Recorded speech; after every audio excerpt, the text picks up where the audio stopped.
Pamirsa, struktur ekonomi Bali wantah ngandalang pariwisata sanengawinang tatkala pariwisata kaon janten mawasana areng ekonomi makro Bali.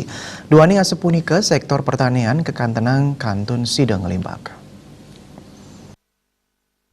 Ring tengahing kaun nyane perekonomian Bali sangkaning pandemi COVID-19, sektor pertanian kejantenang kantun sidang limbak. Duaning taler polih kenius, sandukan pemasaran produk pertanian ke hotel miwa restoran saningandat.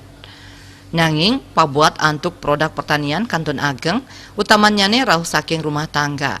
Pungkuran pemerintah patut sayan urati, antuk ngelimbakang sektor pertanian melarapan investasi ring tingkat hulu tur nyayubin arge ring tingkat hilir. Sani mangkin pemerintah wantah kantun urati ring investasi widang pariwisata nanging ngeluputang sektor pertanian. Janten yening wenten investasi ring widang pertanian, Bali madue potensi antuk ngasilang produk pertanian sani pinih becik tur side mesaing ring mancanegara.